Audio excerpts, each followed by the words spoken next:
ప్రజలకు సరసమైన ధరలకు మందులు అందించడానికి, ఉపాధిని ప్రోత్సహించడానికి ప్రభుత్వం ప్రధానమంత్రి భారతీయ జన్ ఔషధి కేంద్ర యోజనను నిర్వహిస్తోంది.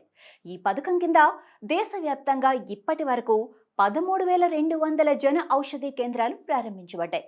ఇక మార్చి 2027 నాటికి వాటి సంఖ్యను 25,000కు పెంచటమే ప్రభుత్వ లక్ష్యం.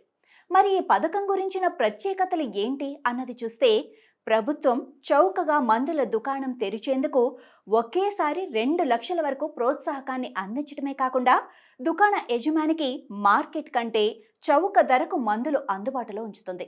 ఇక మందుల అమ్మకంపై 20% కమిషన్, నెలలో 5 లక్షల వరకు విలువైన మందుల కొనుగోలుపై 15% ప్రోత్సాహం కూడా అందిస్తోంది.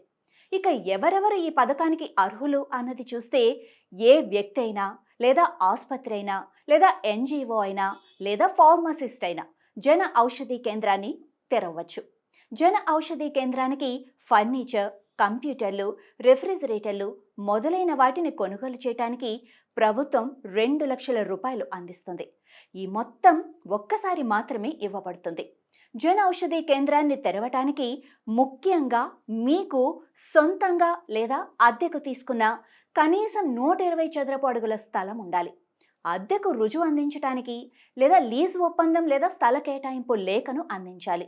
అదనంగా మీరు రిజిస్టర్డ్ ఫార్మసిస్ట్ను కూడా కలిగి ఉండాలి. జన్ ఔషధి కేంద్రాన్ని ఆమోదించే సమయంలో దాని పేరు మరియు రిజిస్ట్రేషన్ గురించి వివరణాత్మక సమాచారాన్ని అందించాలి.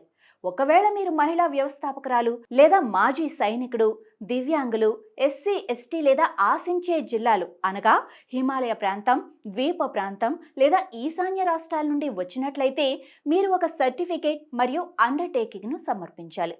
ఇక దరఖాస్తు రుసుము వివరాలు చూస్తే, జన్ ఔషధి కేంద్రానికి దరఖాస్తు చేసుకునేవారు తిరిగి చెల్లించని దరఖాస్తు రుసుము 5,000 చెల్లించాలి. అంటే ఆ అమౌంట్ మనకి తిరిగి రాదు అని అర్థం. ఎన్ఐటిఐ ఆయోగ్ గుర్తించిన ఆకాంక్షాత్మక జిల్లాలు, హిమాలయ ప్రాంతాలు, ద్వీప ప్రాంతాలు మరియు ఈశాన్య రాష్ట్రాల నుండి లేదా మహిళా వ్యవస్థాపకులు, దివ్యాంగులు, షెడ్యూల్ కులాలు, షెడ్యూల్ తెగలు, మాజీ సైనికులు మరియు వ్యవస్థాపకులకు ఈ రుసుము నుండి మినహాయింపు ఉంది. అంటే దీనర్థం వారు ఉచితంగా దరఖాస్తు చేసుకోవచ్చు అని. ఇక అధికారిక వెబ్సైట్ చూస్తే janaushadhi.gov.in సందర్శించాలి. హోమ్ పేజ్లోని మెనూలోకి వెళ్తే అప్లై ఫర్ కేంద్రాపై క్లిక్ చేయాలి. కొత్తగా తెరిచిన పేజీలో అప్లై చేయడానికి ఇక్కడ క్లిక్ చేయండి అని ఉంటుంది. దానిపైన మనం క్లిక్ చేయాలి. సైన్ ఇన్ ఫారం తెరుచుకుంటుంది. దాని కింద ఉన్న రిజిస్టర్ నౌ ఆప్షన్ను మనం ఎంచుకోవాలి. స్క్రీన్పై తెరిచే రిజిస్ట్రేషన్ ఫారంలో అభ్యర్థించిన సమాచారాన్ని పూర్తి చేయాలి.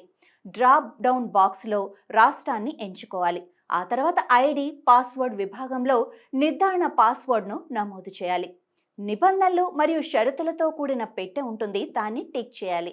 దీని తర్వాత సబ్మిట్ బటన్పై క్లిక్ చేస్తే మీ అప్లికేషన్ సబ్మిషన్ పూర్తయినట్టే.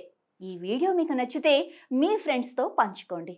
ఇలాంటి మరిన్ని ఇన్ఫర్మేషన్ వీడియోస్ కోసం చూస్తూనే ఉండండి అభినవ్ భారత్.